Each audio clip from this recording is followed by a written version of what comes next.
Hey everybody, welcome back to Tech Odyssey. So I'm here today with a follow-up video on the battery life with some more testing and some more charging results on the new iPhone SE 2022, this guy right here. So I made a video a couple days ago letting you guys know that I've got over 6 hours of screen on time, 23 hours off the charger on the new iPhone SE 2022, which is just uncanny.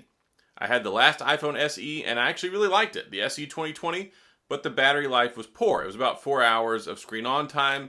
Just wasn't good enough to get me through the day. And now this one, things have changed a lot. There's an extra 2 hours of time underneath the hood to use your phone and have the screen on. And I want to talk more about that because a lot of people look at things and they go, okay, is this a fluke? Is it something where you just turned everything off and you sat in a dark room and had the brightness turned down and just surfed the internet and didn't do anything? And is that how you got those battery results? And that's not the case at all. I use the phone as I would normally, and I use it very heavily, and a lot of people are even surprised, how do you use a phone actively for 6 hours in one day? And if you're a content creator, you're continually replying, and a lot of you watching this video, if you're a subscriber or you repeat watcher, you probably see I reply to a lot of comments.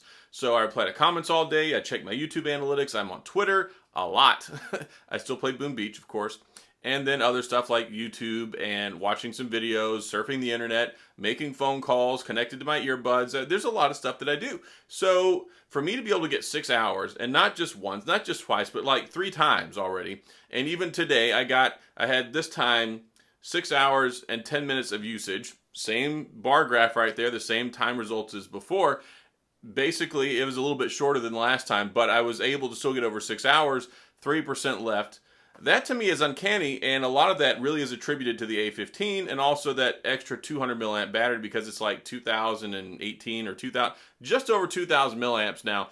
And before it was, I believe it was like 1820. So that goes a long way, and a lot of people really question why you would put an A15 Bionic processor in this phone. And this is it right here. This is the reason, because that A15 is so much more power efficient than the A13 that was in the previous one. So having that A15 not only gives you the power efficiency, it gives you better management so you can use the phone longer. It also gives you longevity and staying power because this thing's going to be future-proof for this phone for like basically 7 to 10 years. And that's just unreal. And a lot of people can't wrap their heads around that. And I think it's really impressive to pair the two together. So I know I've been talking a while, but there is a point to the story. So I got over 6 hours of screen on time again, which I'm very, very happy about because I would have never thought this phone could pull that off. I thought it was a bit of a trade-off, adding 5G. I thought it was going to be about the same as we got before. It was just going to have 5G, not actually give you 2 extra hours. So also charging speed. It does have an advertised recharge speed with an 18-watt charger, which is the most that it can handle. 18 watts, it'll recharge 50% in 30 minutes.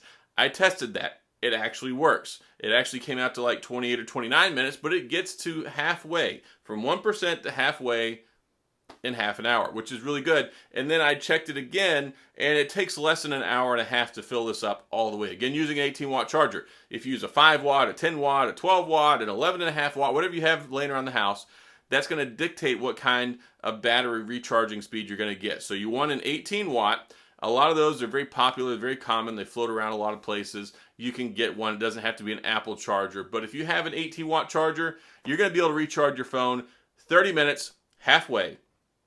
And then less than an hour and a half, you can get it to a full 100%. And I was really, really impressed by that. I say about an hour and a half because I was working and I kept going in and I kept checking it. And at the 1 hour mark, I was at, let me see here. What did I write down? At 87% at 1 hour. Now that last 90% takes a lot longer, but I set a timer. Actually, I set it for an hour at 58 minutes. I walked in, and yes, 87% in 1 hour of charging, which is really impressive because it gives you all day staying power, 6 hours of screen on time, and then you get it recharged quick, fast, and in a hurry. So I've been impressed with it. This is actually a phone that I could use. And I went into this with a lot of misconceptions based off my previous experience because I assumed it was going to be a lot of the same. And again, being able to get 6 hours of screen on time is really a big deal for me, especially being able to recharge it quickly. And a lot of people are like, okay, it doesn't have 25-watt charging. It doesn't have 35-watt. When you have a 2,000 milliamp battery, it doesn't take a long time to recharge. And having that 18-watt charging capability, not charging at a higher speed, will preserve the integrity of the battery and it won't break down as fast over time. So you get adaptive charging, adaptive battery, all these adaptive features that are built into iOS and with the A15 chipset really make for a perfect storm of some good stuff to happen with this phone for you if you're interested in picking one up. And I'm not a salesman here. I didn't even like Apple that much. I only got this phone because I thought it was going to be a good value to people and because I had the previous SE and I liked it so much, and I was curious to see what it could do with an A15, what it could do with the Deep Fusion with the camera stuff, and I actually took some pictures with it. Don't worry, that video is coming. When I do my full review, you'll see all the camera samples that I took, and I think it's pretty impressive for this little camera, even though it doesn't have the capability to shoot night mode, which I don't think is a big deal. I have all the greatest smartphones that you could pick up that do all these crazy night mode things, and I don't ever take night mode pictures, so maybe some people do. If they do, this phone is not for you. You're not going to take good night pictures with it. But I want to talk more about the battery. It's not a fluke. It's not a one-off, and I've seen a lot of other people posting similar statistics saying they're getting well over 5 and 6 hours of screen on time, and I think that's a really, really big testament for this phone. And again, I don't even like Apple, but when something's good, I'm obligated to tell you guys because that's what I'm here for, to test this stuff out and let you know if it's any good. I spent my hard-earned money on this. iPhone, Apple, they don't send me anything. I paid the $429 plus tax and got this with my own hard-earned money. So I think they did a good job. So much so, like I said, I'm not even using my iPhone 13 Pro right now. I'm recording with it, but my SIM is in here. And also just another food for thought. The glass screen protectors do make the experience kind of desensitized. So whenever you're typing away, you got to type a little bit harder and tap a little bit harder than normal. It doesn't quite have that level of sensitivity that the newer phones have that accommodate more for the screens. So a film style screen protector is going to be your best friend, but it's going to be less protective.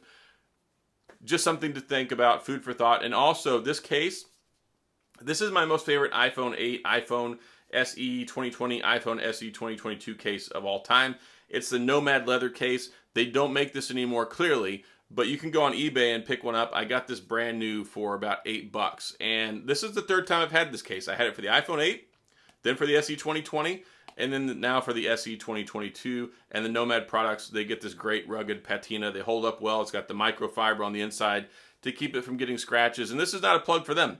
I bought this. I got a great working relationship with these guys, but I mean, this case they don't even make anymore. So if you want to go check it out on eBay, it's a great case, and it really won't break the bank at all. So that's all I got. Battery life solid, over 6 hours. Recharge is quick, fast, and in a hurry for what you get, and I think it's a solid phone. So that's all I've got. If you have any questions or comments, please head down to the comment section. We'll discuss it, talk about it there.